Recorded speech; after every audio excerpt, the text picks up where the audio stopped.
ఇప్పుడు ఈ ట్రస్ట్ వాళ్ళు నాకు తెలిసినంత వరకు ఆర్థికంగా స్థితిమంతులు కాదు.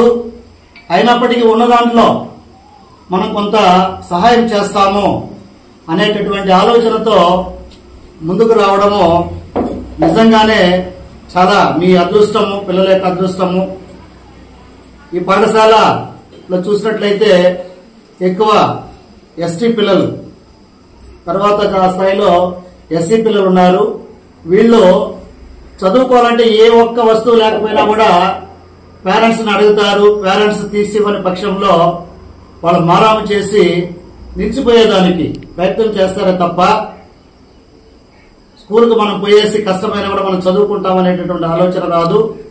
సో మున్ముందు కూడా ఇలాంటి ట్రస్ట్ వాళ్ళు మిగిలిన పాఠశాలను కూడా ఎక్కడైతే ఎస్సీ ఎస్టీ అప్డేషన్స్ ఉంటాయో అక్కడంతా కూడా మీరు సందర్శించి అక్కడ వాళ్ళు ఏ వస్తువు లేకుండా వాళ్ళు ఇబ్బంది పడుతున్నారో ఐడెంటిఫై చేసి ఒకవేళ చేతనైతే మీరు సహాయం చేయండి, లేదంటే మా దృష్టికి కూడా తెచ్చినట్లయితే ఎవరైతే దాతలు ఉన్నారో వాళ్ళని అప్రోచ్ అయ్యి వాళ్ళకు కూడా ఇప్పించి మనం పిల్లలందరూ కూడా, ఎందుకంటే మీకు తెలుసు ఈ రోజుల్లో చదువుకోకపోతే వాల్యూ లేదు.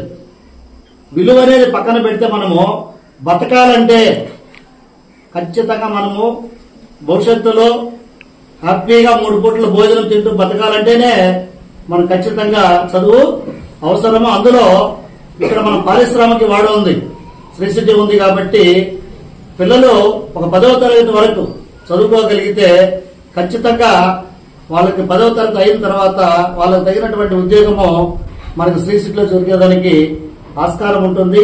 కాబట్టి గొప్ప మనసుతో మన రాజా గారు కానివ్వండి, శరవణ కానివ్వండి, కానీ వాళ్ళ సతీమణి కానీ ఇక్కడ వచ్చినటువంటి వాళ్ళందరూ కూడా మీకు మంచి మనసుతో తనకున్నటువంటి వాటిలో వాళ్ళు కొంత డబ్బులు దాచుకొని వాళ్ళకి అవసరాలు ఉన్నప్పటికీ మన పిల్లలకి మేలు చేస్తాం అనేటటువంటి ఆలోచనతో వాళ్ళు ముందుకు వచ్చారు. కాబట్టి వీటిని మీరు తీసుకునేసి ఉపయోగించుకోవాలి.